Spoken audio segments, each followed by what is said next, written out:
बहुत सारे लोग कहते हैं कि महाराज जी, हम अक्सर अपने मृत परिजनों को सपने में देखते हैं, इसका क्या मतलब है, या फिर इससे कोई समस्या तो नहीं।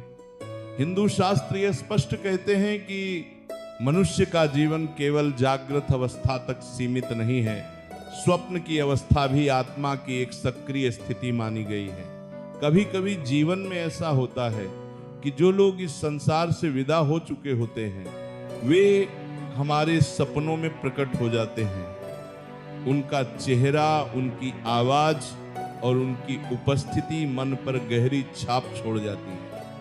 उपनिषदों में वर्णन मिलता है कि जब शरीर सोता है तब आत्मा अधिक जागृत होती है, और जब आत्मा जागृत होती है तो वह उन संबंधों को भी अनुभव कर सकती है जो स्थूल शरीर से परे होते हैं। गरुड़ पुराण के अनुसार जो पितृलोक में स्थित आत्माएं कुछ विशेष परिस्थितियों में अपने वंशजों के स्वप्न में प्रकट हो सकती हैं।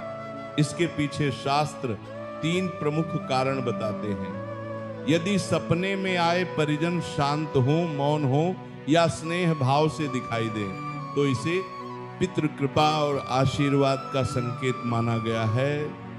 गरुड़ पुराण के अनुसार ऐसी आत्माएं कष्ट देने नहीं बल्कि अपने वंशजों की रक्षा और मंगल कामना के लिए स्वप्न में आती हैं। यदि मृत परिजन कुछ कहते हुए दिखाई दें या बार बार सपने में आए तो शास्त्र संकेत देते हैं कि उनसे संबंधित कोई श्राद्ध, तर्पण या स्मरण अपूर्ण रह गया हो सकता है।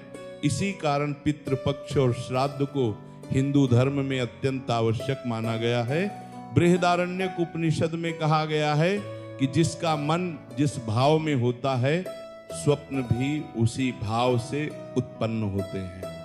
यदि आप किसी परिजन को अत्यधिक याद कर रहे हो तो आत्मा का स्मरण स्वप्न के रूप में प्रकट हो सकता है। जब किसी परिजन से आत्मिक संबंध अत्यंत गहरा होता है तो वह संबंध मृत्यु के बाद भी स्वप्न के माध्यम से अनुभव किया जा सकता है।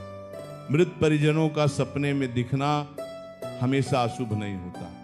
अक्सर यह पितृ स्मरण, आशीर्वाद या आत्मिक संकेत होता है।